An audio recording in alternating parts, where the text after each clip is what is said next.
শহীদ শরীফ ওসমান হাদি, এই ইমানদার যুবক রাহমাতুল্লাহ আলাইহি, আমি আজকে তার কবর জিয়ারত করে আসছি।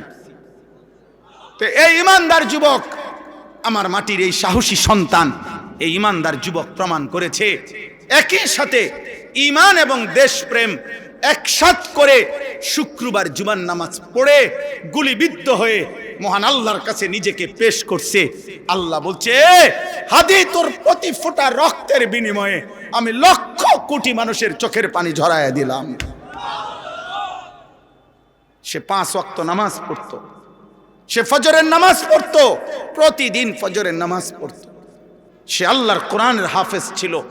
সে রাসূলুল্লাহ সাল্লাল্লাহু আলাইহি সাল্লামের হাদিস স্পষ্ট বিশুদ্ধ কোরআন পড়তে পারতো, হাদিস পড়তো।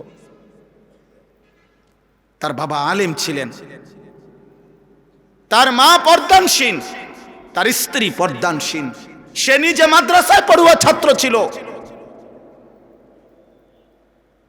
হ্যাঁ বাবা, একই সাথে তার কলিজায় ঈমান ছিল, একই সাথে তার কলিজায় দেশপ্রেম ছিল।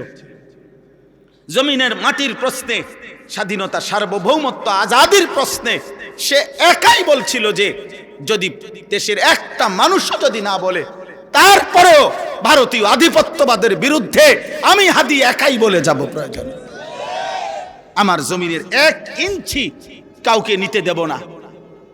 জমিনের পাহারাদার ছিল, এই মাটির পাহারাদার, আবার ইমানদারও ছিল।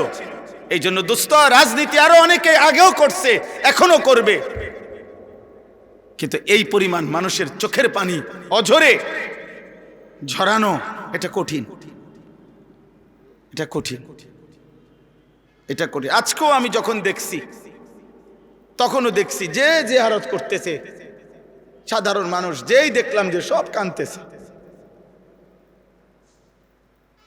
সব কাঁদতেছে।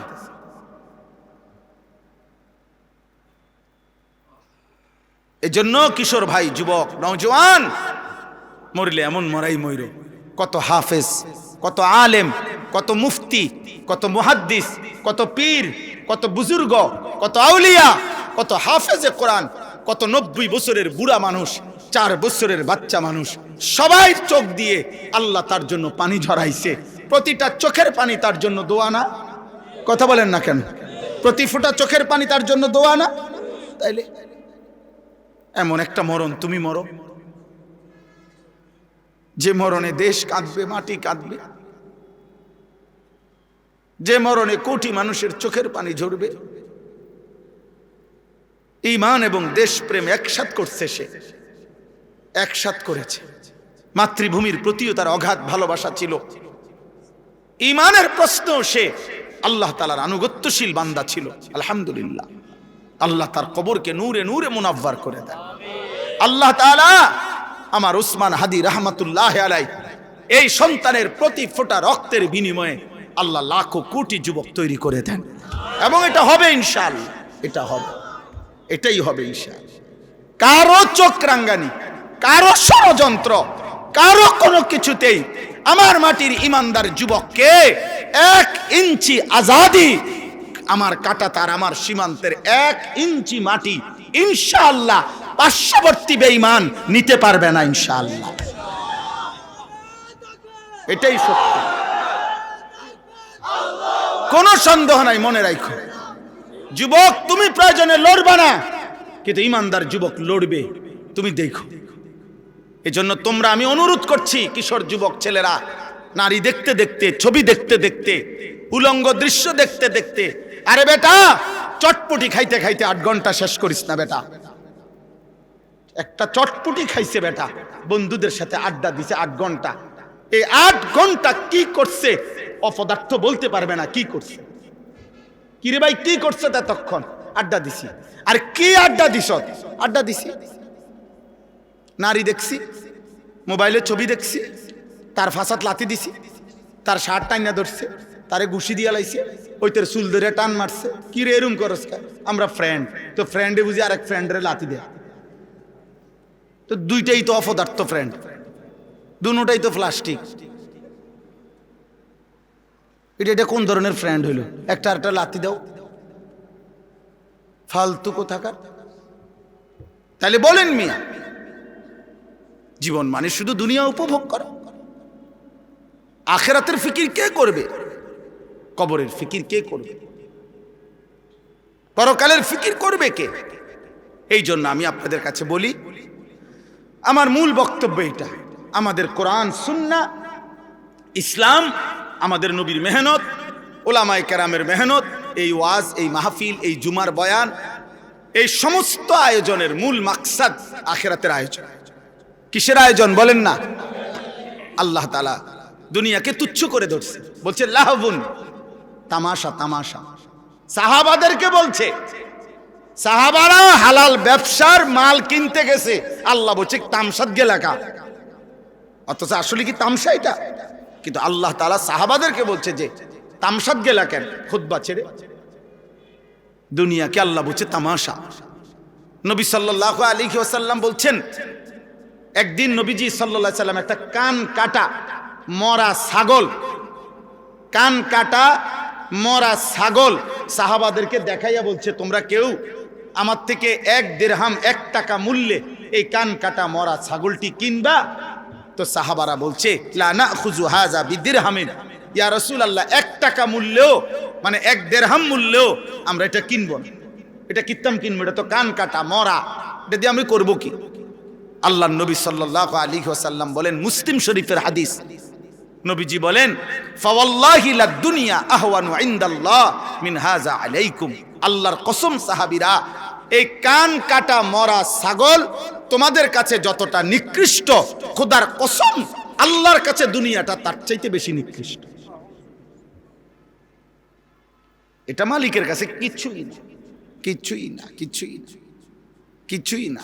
আমরা এক একজনে মানে এই বিল্ডিং একখানার গদ্দুয়ার গদ্দুর কইরা বাপসা কথা কয়, যে কি মুখ দিয়া কয় না নাক দিয়া কয় বুঝা যায় না। মাত বুড়ি কয়, কি বিল্ডিং করছেন মিয়া? 6 তলা বিল্ডিং। ইউরোপ আমেরিকার মধ্যে 6 তলা বিল্ডিং এর মধ্যে তো ছাগলও ফালে না। দেখেন মিয়া কি আমি এই 70-80 লাখ টাকা দামের এসব প্রাইভেট কার দিয়া জাপানে ঘাস টানে। আপনি জিজ্ঞাসা করেন, আমি জিজ্ঞাইছি, ছাগলের ঘাস টানে, ঘাস টানে এগুলা। এরা কয়েকদিন চালাই দিয়ে হালাই দিলে এরপরে আমরা দেশে কয় এগুলো একেবারে 1 নম্বর গাড়ি। কি এটা না? হ্যাঁ, তো এটা কি জহির ভাই কনে 26,000 মাইলেজ 28,000 মাইলেজ, মানে এরা কয়েকদিন চালাই হালাই দিচ্ছে এটারে, যা ফালতু জিনিস এটা ফালা। এইটাই আমাদের দেশের সবচেয়ে ব্র্যান্ডে বিশাল কিছু, ওটা ওরা ফালাই দিছে, ফালাই। আমার একজন পরিচিত আছে, উনি বলছে অস্ট্রেলিয়া থাকে উনি, আমি উনারে জিজ্ঞাসা করছি আপনি কি করেন অস্ট্রেলিয়া? বলছে হুজুর আমি হেলিকপ্টার দিয়ে সার দেই। কসম খোদা, হেলিকপ্টার দিয়ে কি দেয়? সার দেয়, সার।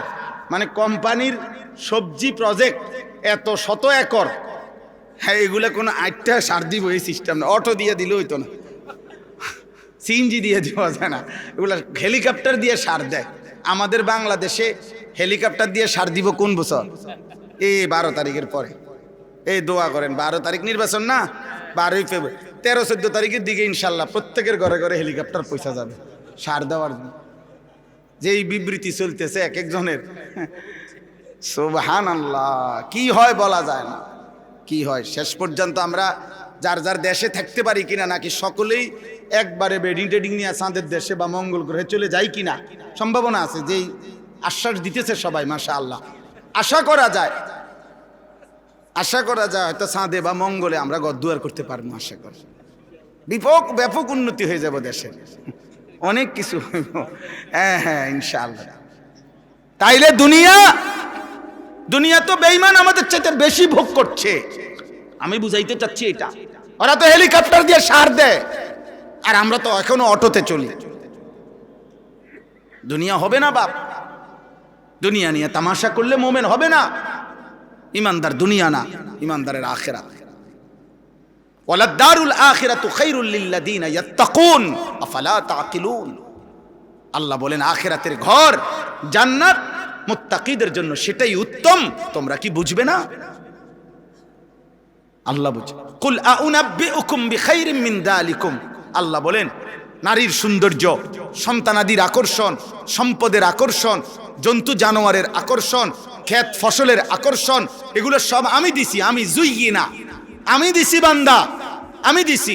আল্লাহ বলেন এই দুনিয়ার এই সব আয়োজন যা আমি সাজিয়ে দিয়েছি তোমাদের জন্য, তার চাইতে উত্তমটা কি সেটা কি আমি তোমাদেরকে বলবো?